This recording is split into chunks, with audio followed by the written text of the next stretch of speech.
Coffee Talks by Al. Hey, welcome back to another episode of Coffee Talks. This is episode 2. Our guest for this episode is one of my favorite guitar player in the city. He plays for Dominion, Crematoria, and Batherland. He also started his own solo project covering songs from Dream Theater, Symphony X, Aristocrats, to name a few. And he's also one of the biggest Megadeth fan that I know. Some might call him Mark, some might call him the beard guy. Without any further ado, our guest for today is none other than Bombay. So check this out. Alright, so we have Bombay on Coffee Talks episode 2. Booms, thank you gid sa paghatag ng time mo sa Bong. I know busy ka na and busy sa work, busy sa family. It's been a while, man. Well, first of all, it's been a pleasure, man. Thank you, man, sa time na ginatag mo. Well, syempre, obra. That's the thing here, you know. Wala na gid dia damo pa nga obra na lang gid, then less na lang gid ang gitara so yeah, but I'm good here, man. Yeah. So to kick it off, what is your gateway to music? How did you got into music? Well, yeah, that's a good question, man. Like, if we were gonna take down to memory lane, like a trip to memory lane, well, probably I had like formal lessons way back 5th grade, right? Because I was born in 89, so like, having a guitar or playing guitar at school was cool, right? So really that pushed me, because I don't know if you heard the band before, the Muppets. Like right now I forgot the name right now, yeah, but those are like the triplets plus their elder brother, and like they're like kids and Hanson, right? Mm-hmm. Hanson too, man. Like, yeah, so it was really a charm, like watching those and wanted to learn and be like them, like growing up, being on that particular age. So yeah, it was 89, right? So internet was not that accessible that time. So where are you checking out these like cats like Hanson and Muppets, right? Because it's really hard. There's no internet. So can you? Yeah. How do you get access to those? Yeah, we will go to a mall, and then probably like malls have their own top 10 list or top 10 tapes, the cassette tapes, and eventually went on to CDs. So, and then song hits, man. Like that's really the gateway for me. Like learning guitar was like that for me, like growing up. Yeah. So what were you just inclined? Is there somebody who you look up to? Basically, like my first idols were like the batch, like two years ahead of me or a year ahead of me. Like they were cool back, in school. Like we wanted to be like them, because like they're on their, I don't know, like 9th grade. Like they play heavy already. So that really opened up for us kids. Like we wanted to be like them, So what was that? Was that in Iloilo, or was it in? No, I grew up. Yeah, just for the viewers actually that's watching right now. Like I grew up in Negros, in one city of Victorias in particular. Yeah, so it's a nearby island, Iloilo, and yeah, back then, like when we had our time back then, like it's more new metal, right? Yeah. We grew up on that particular era. So like Linkin Park was like the best thing that ever happened to me too. Like Bizkit, Korn, Disturbed. So those are like the influences being, brought down to us by the batch ahead of us, like the 88 batch and the 87 batch. Like they were so cool back then, man. They play like Greyhounds at school, right? Slapshot. Those bands which we really loved listening back then. So that really opened up for me, like going into particular metal. Yeah, so those are the bands really. So yeah, that's how old are you? Like on that era, that was like what, high school, elementary?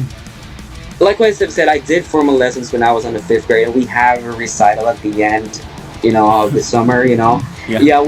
So originally I was like I wanted to play guitar, but back then it was like my hands were short, so the teacher suggested that I'm gonna go bass first, just to have like recordings and everything. And my first song actually on stage was Californication. Oh, Red Hot. Right? Yeah, Wow. man. Yeah. And we have those bass lines, and it was like days, that the Right. teacher taught me how to play the lines. But it was a wonderful experience. I can't forget it. And shout out to all my bandmates way back then. I know if you ever remember that particular, What was journey the of our school? life. What was the school? Was it Yamaha or? No, it was just in our school. Like we have a sister school because I went to school where we're all boys, right? So the sister school is like all girls, and every summer they have this particular programs for music, and yeah, I enrolled there for 2 years, and then it was good, man. Like their Gotcha. teaching scale, It then was a yeah, program at school then.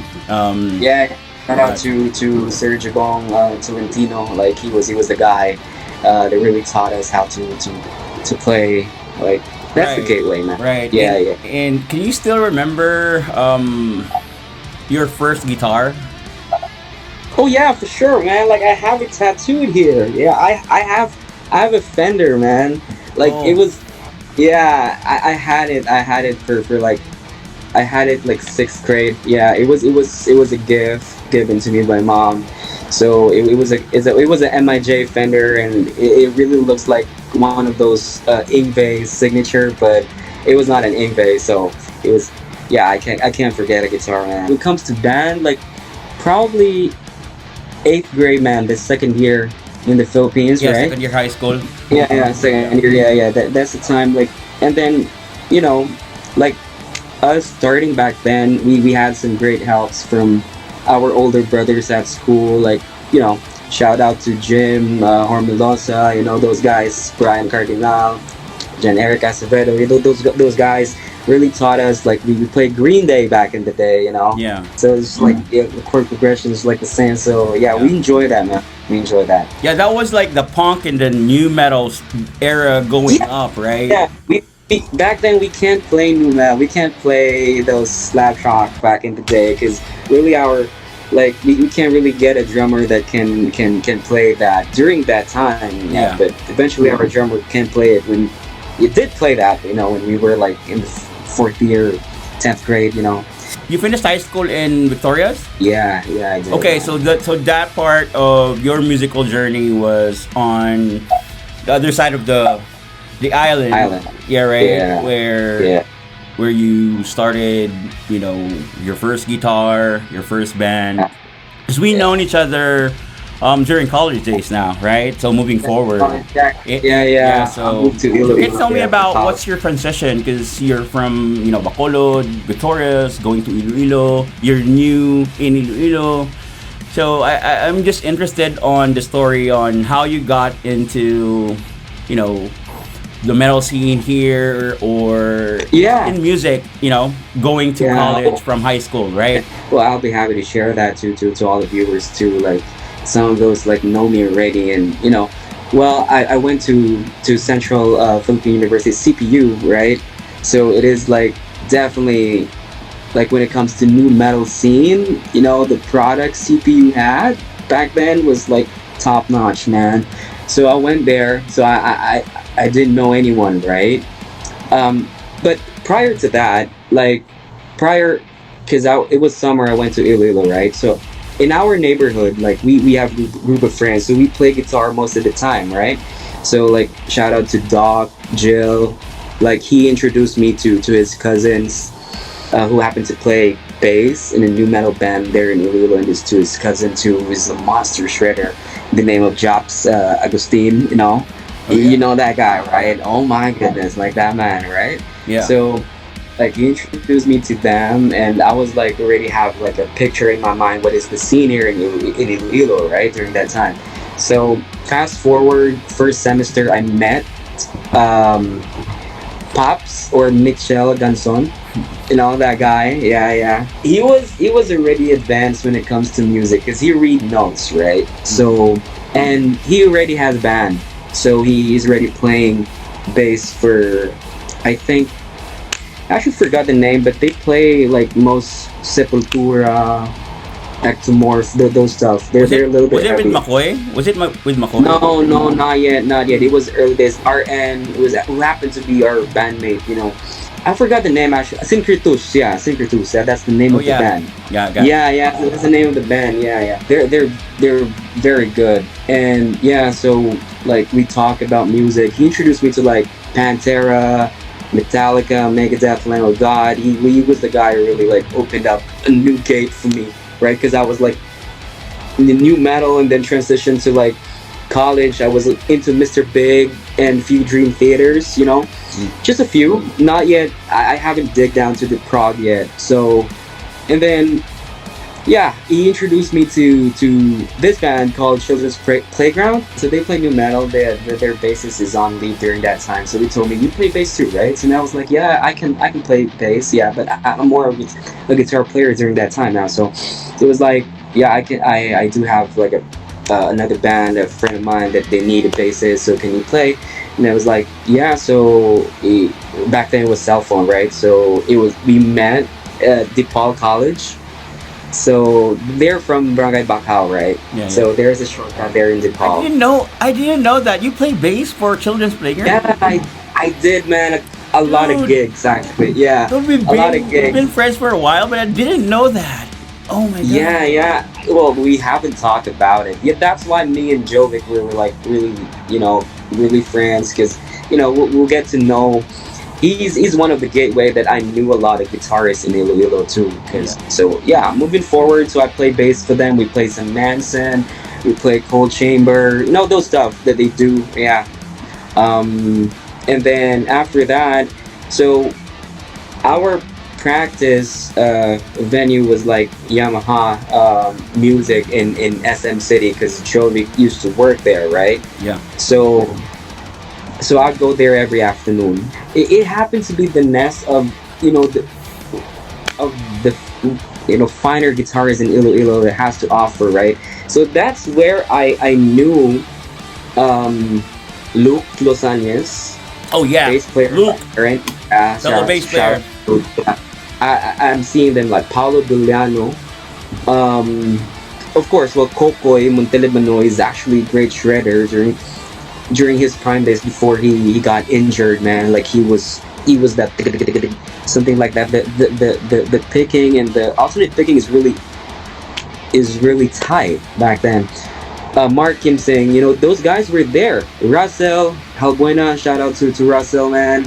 Like Russell was there, so that's the time that I really saw them like in person, but I didn't know which bands they're playing at that time. So they're like doing all this Pantera riffs. Luke is doing his classical thing, and it really amazed me. Like Coco is doing his neoclassical sweeps there, and it was like, man, I wanted to play like those guys. So yeah, after that, like it's more on me back then. How do you say it? Like I really, because back then we don't have nothing, right? We have internet back then, but it was not that reliable yet, right? So you really need to go to that person for you to learn. Yeah. So like it was a good thing. So after that, like fast forward, man, we have a place and we hang out at CPU, right? You know that place. Yeah, you know that place. Yeah. The back gate. Yeah. That's where we met McCoy, guitarist of Sinagonan. Very, very, very great guy. He's like top level when it comes to guitar playing back then. Yeah. He's gonna be next, man. He should be here one of these times, man. I'm gonna get McCoy for sure. Like so that that particular, because I have lots of gateways when it comes to music. So like in the band, like when you talk about how did I get to a band, like it's more on, I would say, Michelle and McCoy. They really forced me to do things, right? So gotcha. So una yung mga sipra nga sipra sala lang ako ng sipra sa una. Yeah. Because back then it was more of tapes like stop, yeah. And then YouTube came out, Guitar Pro came out, so it was really a good tool, right? Yeah. I don't know if it was like a taboo before, like you don't want to know, or the old guys don't want to use Guitar Pro. Yeah. Tabs, but man, I mean, technology is actually a good thing to embrace, right?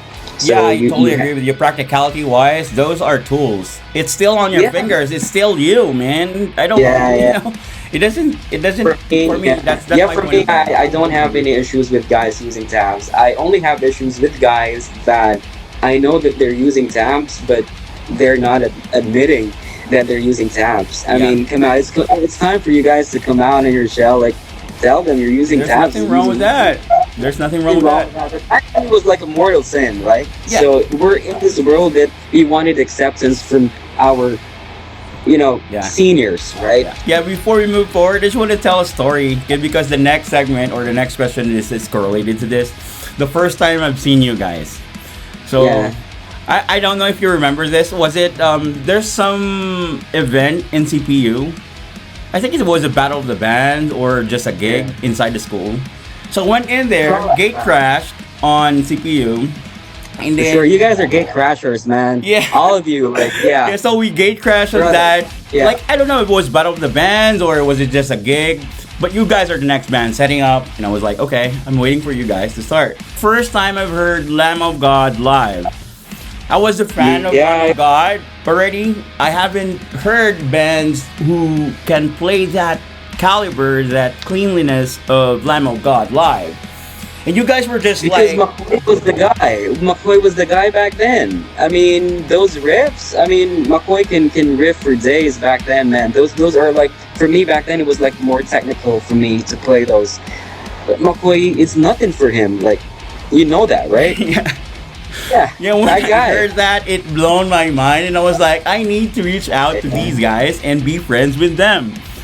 Yeah, for sure. That's the thing. That's the thing about me too. Like, if I appreciate you playing, if I like your playing, I want to be friends with you. You know. Yeah, yeah. You know, So, that- so yeah, that's where we met. I think. I think a week and after though, as I reached out to, I don't know if it was Michelle or Kitoy, but probably those. but I invited them on like a coffee interview too.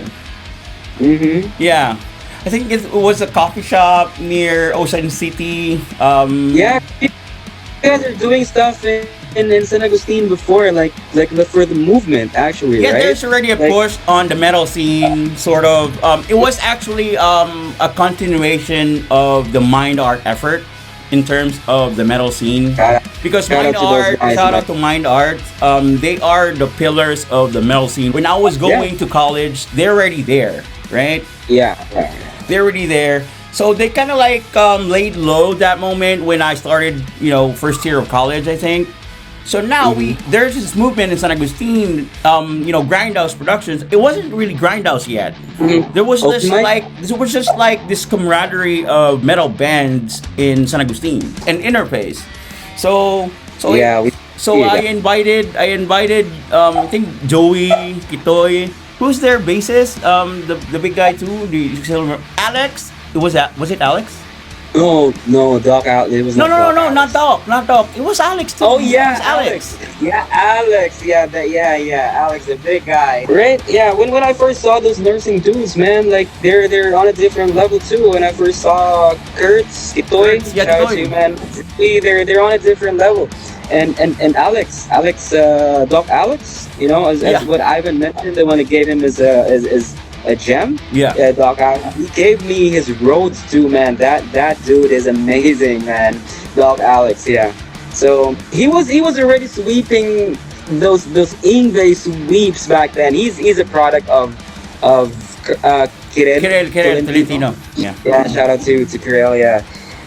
He was like the more responsible person when it comes to guitar playing, like La Paz area. Like he's the famous guy there back then. But I never got a chance to like sit down with him, But I'll tell you the journey that I have, because basically from metal, I basically transitioned to like the solo types. I know you are a very big glam. You're the one who like told me to hey Al, check out Extreme. They have freaking heavy as shit kind of song.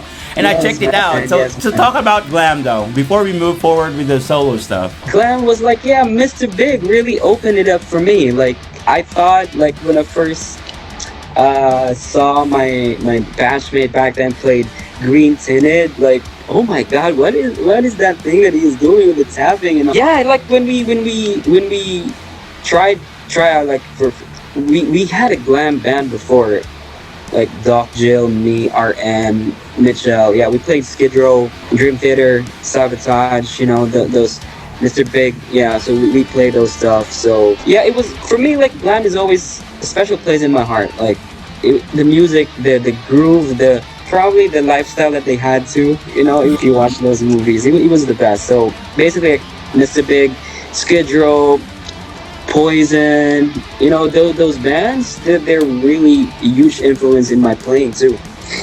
Yeah. So yeah, I just want to highlight that because you're the one who kind of like influenced me in my molded in time years. Yeah. To check out Firehouse. Like, well, you guys were amazing because I always loved music, right?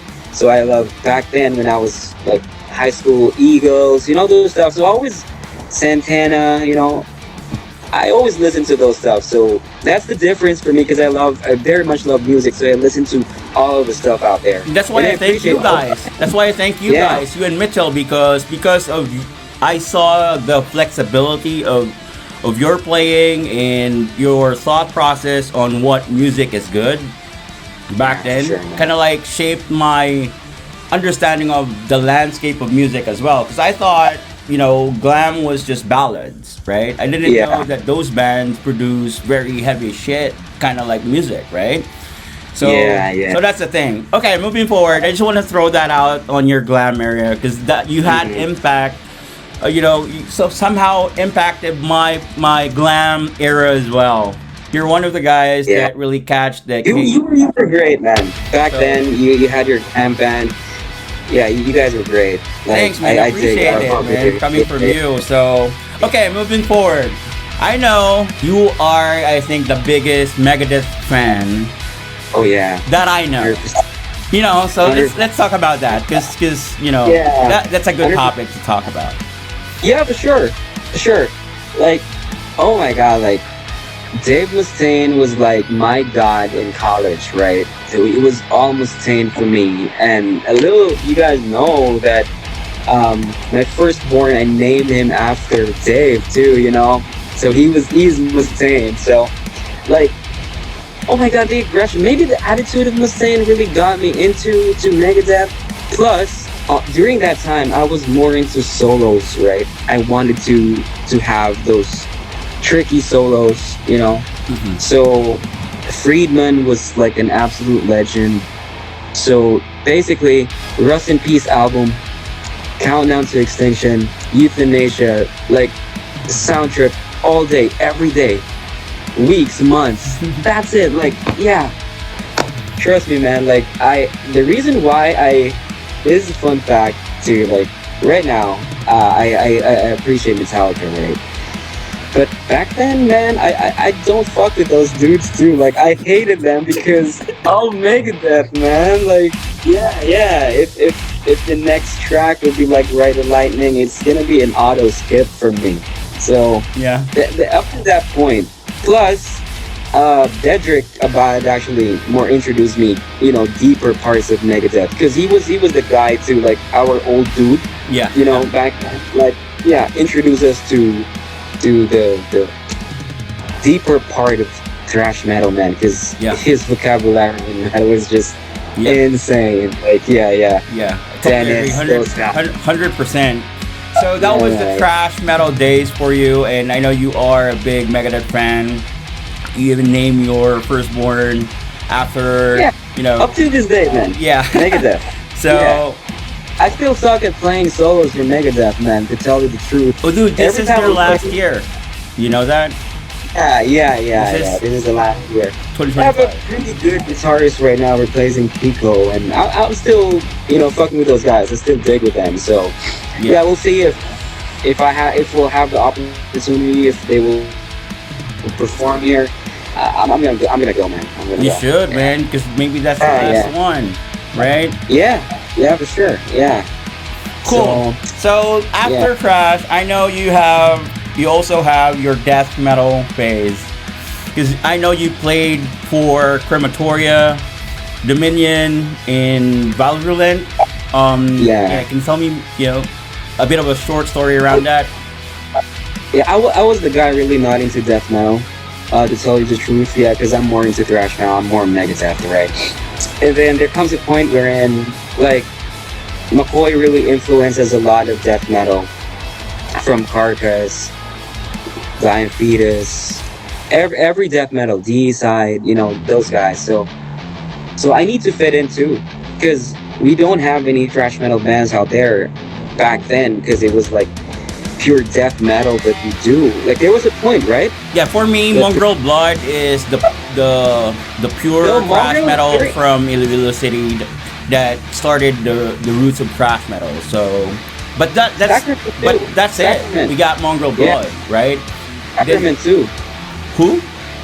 Sacrament. Sacrament, yeah, Sacrament. Yeah, absolutely. Yeah, they're like death thrash, and they're like, for me, they're no, like, but I mean, Sacrament didn't release albums and originals, right? Oh yeah, for sure. But I'm just talking about pure original music. Mongrel Blood, But they're still doing that shit up until now, man. Like I've been in contact with them. Like they're that, man. Like, I would give it to Mongrel Blood, the pure thrash metal band from Iloilo City, because I know they worked hard for that. You know what I mean? So yeah, it's like within the right. Can't agree to that. But we have great bands though. Thrash metal bands, Sacrament, Mechanics. Those. Oh yeah, for sure. We'll talk about those guys, because I wanted to give a huge. I'm gonna give them their flowers too, because they actually molded me too. Like, I mean, it's about time to give them the flowers. The persons that really helped me a lot in my growth, in my playing. So man, first death metal that I played, Hammer Smash Face. It was like our anthem before, if you can remember it. Just with the intro, and then everything would go crazy. So I have to shave my head back then, just to be like, if you're long hair or bald head. Or bald head, yeah. So, yeah. And then they introduced me to death metal, Hammer Smash Face. Those what else? For Dominion, like mostly we played 6 Feet Under, Cannibal, and a few Cataclysm. So those bands. So I have to put it like, that's actually my main band. Honestly, Dominion was my main band back then, right? So sometimes I have to put it on the other side first, because like Virulent came in. Virulent was the bigger band back then, right? Because of the lineup. Yeah, for sure. Like when Doc went out of the band, they needed one guitarist. So me and Dedrick were like close, and said, "Yeah, can you like do the guitar for us?" And I was like very more happy.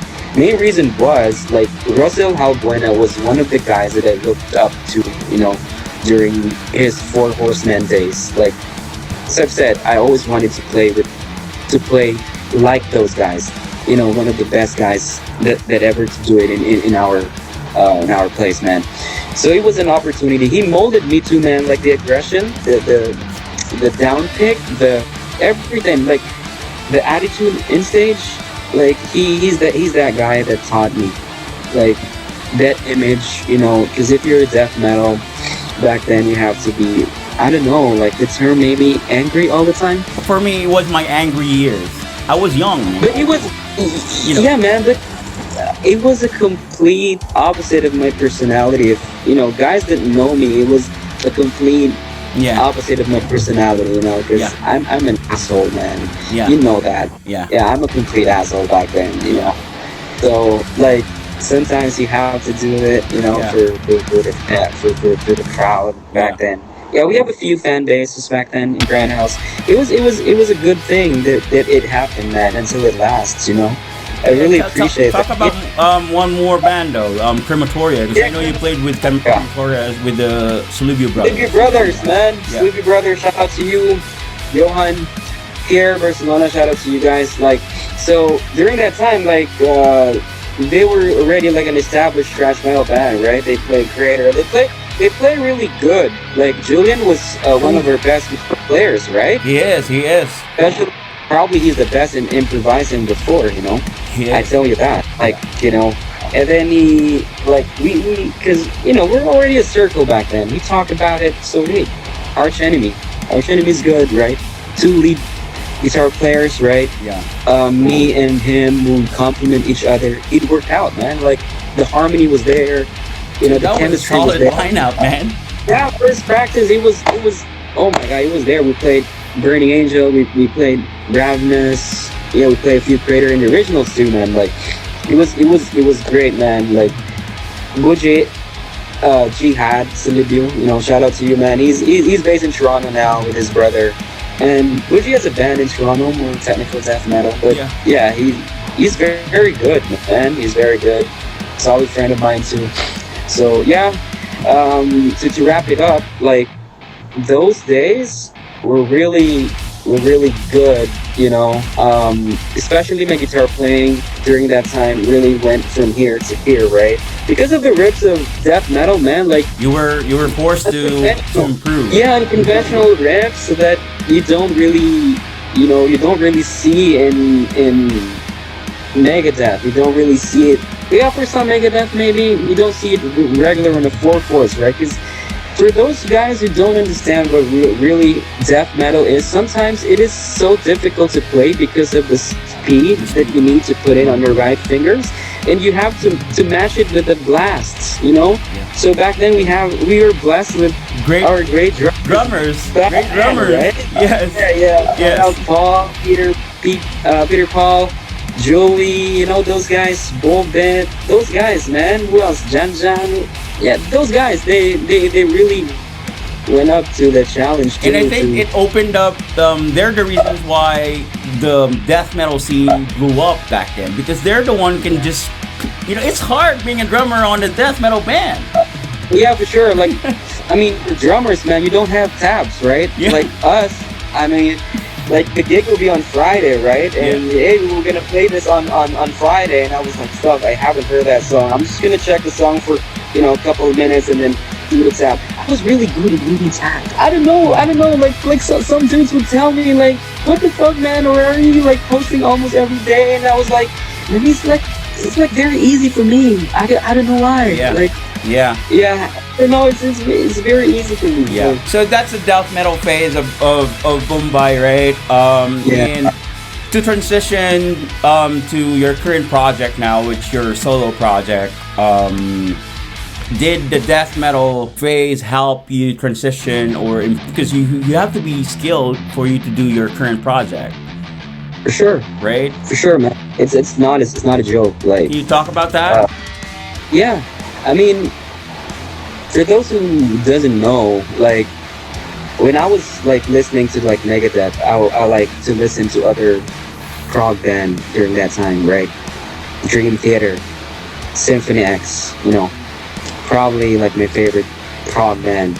Those guys, Malmsteen, Becker, during that time, like the Shred era days, you know, and much more. It really helped me a lot because if I'm watching gigs back then, if I see a guitarist that is really killing it, you know, I would like, you know, introduce myself, you know, get to know him, be friends with him, you know, and then get some stuff out of them, you know, because like back then, there are others that are not helpful, but there are others that are very helpful. So like Jojo of Tyrant, you know, shout out to Jojo. Shout out to he's the guy that really helped me with my picking. You know, if you notice, some of the dudes would like tell me like, you know, how fast I could play sometimes, you know, because it's because of him. Like he taught me how it's done, how he did his picking, like, and he's not that type of guy that will not share his knowledge, because he will share. Yeah. Those guys know what I'm saying. And then back then when I was still working, like Dominic Delar was one of our office guys. He has a guitar. I don't know if you heard him. He's a guitar player from Waterworks. Because back then in Battle of the Bands, man, it's almost over if you see Waterworks, if you see Martians, if you see Four Horsemen, Tyrant, the Mechanics. Yeah, especially Tyrant, man. Yeah. If you see those guys back then in the Battle of the Bands, man, you're just playing for the third spot. And then after that, like, fast forward, because I'm more into listening to like the Paul Gilberts already, probably JP during that time, but JP was still not into like solo projects back then. John, yeah, more of it. John, yeah. Probably in the later part, because I think it was released later. Yeah, if I could still remember. But it was mostly Paul Gilbert. I was really a Paul Gilbert and a Jason Becker, and a Momstein fan back then. Because when G3 came out, like all the dudes were like, they wanted Satch, they wanted Vi. You know, I wanted Momstein. You know, I wanted him to be like him. You know, the shreddy stuff. So that's it. Like, we were playing death metal back then. I was in the background. I was learning those sweeps. Probably, I would say, sweeps is one of my probably strongest approach when it comes to music, right? I always do that. Like, sometimes our drummer, because we have projects at home too, right? We would like, fuck, man, don't sweep on that song because it's not appropriate. You know, because if you know me, man, you see I always sweep a lot. I would sweep for, that's like more of my strength. So moving forward to those guys, Jason, Janela, they helped me a lot. Jason was a really massive sweeper. Who else, man? J-Boy, Coronado, RJ, they helped me. Russell, Jobs, those guys, Mark Cambas, singing Folk Boy, those guys that are like famous in shredding in Iloilo, you know. I never got a chance to sit down with Mark Laxton before, but I saw him. He was phenomenal in one of their shows too. He was phenomenal, but I haven't sit down with him because really, who stood out for me was really Jojo and Jason Danello because of their approach, and I wanted to be like them. So I practice a lot, man. If you know, my practice routine before was insane. Right now, if I could not play guitar for like months and I'll pick up the guitar, the only problem is my stamina. But you know, the years that you have invested in practicing those lines, those sweeps, those tapping licks, it will be there, and you know, as long as there will be no problems with your fingers, it will always be there. I met a guy here that is like more interested in recording, right? So he saw me play, like, and he was really that guy that, hey man, let's do this, do that. So I'm more into that right now. Like, my mindset is probably to get to release at least one song, one song at a time. If I could take off with me, but you know, right now, catching up with 2 jobs is just like very difficult. You know, being a father at the same time. The reason why I stopped with the band, you know that. I was a father at a very young age. You know, I had to take no responsibilities, you know. Because, you know, guys, whoever's watching here right now, if you're a father and, I mean, you're barely making it and you're still playing for nothing, you know, if you're still playing for nothing, what I mean playing for nothing, you just do gigs, you don't have work, you have kid at home waiting for you. Then You're not a working musician. You're not a working musician. Yeah, but shout out to all those musician dads that are doing for a living, you know, salute you guys. But if you're playing for nothing, you're investing more time in your music compared to your family, stop it.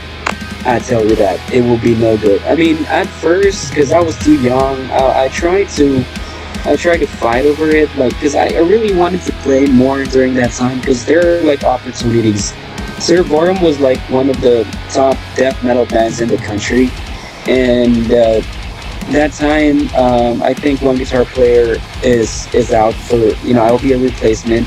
So I was already like playing like the Paramount Slaughter, you know, shout out to Jay, Cooley, Benji, those guys, Richard. Yeah, shout out to you. Yeah, I mean, those particular approach. So yeah, I started playing those songs, but I ended up not playing for them. But it's a blessing in disguise too, man. Since you already mentioned that, Booms, I know fatherhood. I'm also a father. I want to hear it from you how you do it, because it needs to have balance with music, work, kids, and family. So how do you do it now? So how do you balance your work, music, kids, and family now? Because you've learned a lot through the years, right? Yeah. So talk more about lessons. that. Yeah, actually, it's not more balanced. Like, if you're gonna balance that music right now, because I don't put music right now in front of. I don't put my family ahead. I mean, I put my family ahead of everything. That's it, man. Family is everything. So like, music is just part of it. Like, I know that I have music in me because I listen to a lot of music, but responsibilities, being a father, always comes first, right? Nothing else. So, like for me, right now, I can only practice 20 minutes a week, man, and I'm okay with it. I'm fine with it as long as I'm given, my kids' needs, their wants, I'm fine with it. I can live with it. So it's just like acceptance. Like I'm seeing all of you guys. All the guys would have babies too. You guys are still playing. And I'm jealous, 100%. Not gonna lie. But it's within me accepting the fact that, it's about time to hang it up and focus on family, which is a good thing too. Guitar solo right now is a thing that is like growing in Iloilo too. Shout out to Three Music, Sir Panoy. He organized like all the guitar players and the other guys that play drums, in one epic show in SM. I was a part of it, Yeah. we played there. So I got a chance to meet, some guitarists that I look up to and those drummers. So it was a really good thing what Sir Panoy is doing right now. So every time he goes home, he would have one of those gigs, and time will tell if I'm gonna go home if I already like finished my track recording and everything. Probably I can play it live there and be able to, and I'm looking forward. Yeah. Because like we have so many wants before, like the Guthrie Govans, the Aristocrats. We wanted to. Yes. Dude, Yeah. that's like, that's a retirement plan if we can do it, in the future. Yeah, it could be. Yeah, I play a few Guthrie too, but there are some days that I can't play. Yeah. Hey, Booms, before we end the segment, so do you have any what's your plan in the future for your musical journey? Well, I'm gonna release like one music. Mark my word, I'm gonna release one music, and I'm just gonna put in all the things I wanted to be in a song. Probably like it's more inspired of the '80s shrapnel thing, like the shred thing, the Becker, the Poggle, or something like that. I'm gonna do one of those for sure. I have it ready. Like I have it ready. That's awesome. I'll look forward to that. You know that we are from Iloilo. Do you have what are the new bands or old bands that you think that sticks to you right now in social media, in Spotify, whatever? Do you have any bands that you kind of like listen to? Yeah, like bands that makes me proud being in Ilonggo. Like Mongrel is one of those bands. Trauma, I fuck with those guys. We the Dying Man. Oh, Have you checked them out? yeah, man. Yeah, the sound is Yeah. The quality is like, Scented Void is good. Sentient Boy. Yeah. Yeah. So probably those bands that fuck with those guys, Spotify. But if you want to like mention the bands that really like I look up to, like growing up, back in that place, Been Hit, Tyrant, Waterworks, Martians, Four Horsemen, Mechanics, those guys, and our guys too, man. Blasphemarian, Leprosist, Crematoria, those guys. Yeah, I see you guys playing. Shout out to Ivan, Laxon, Ellie is a very great guy. John Pareño, Chris Pareño, there. Continue what you're doing, man. Continue what you're doing. Practice, and everything will just be there. Right now, you're very good players, and I wish you would not stop, and just continue to grow and help other musicians too. That was awesome, man. Thank you for your time. I really enjoyed this episode of Coffee Talks. It's been a while. I totally miss you, man. I miss you so much, and this segment kind of like opened. It forces me to look back and reminisce some of our crazy moments, brotherhood, and dude. Thank you, man. Appreciate you. Yeah, well, thank you for the opportunity. I could thank you more, brother. I'm looking forward to see you. Like last time I saw you was in Cebu. Like it was really a short, but we managed to like put it in, just like finish a schedule. I know you're kind of a busy person right now, being a father. Yeah. I salute you for that, man. I'm happy for your success right now. That's coming from me. I'm happy for your success, and I'm looking forward to more of your videos with your family. That's the it gets me more exciting. And to tell you the truth, like for me, like I wanted to start that type of vlogging too, just for the memories, for the kids, Yeah, and my wife is starting it too, so it's kind of cool, man. Like embracing fatherhood at the same time. Music in our hearts is still there, Absolutely. Yeah. Thank you so much, Booms. God bless you, man. Thank you so much. Coffee Talks by Al.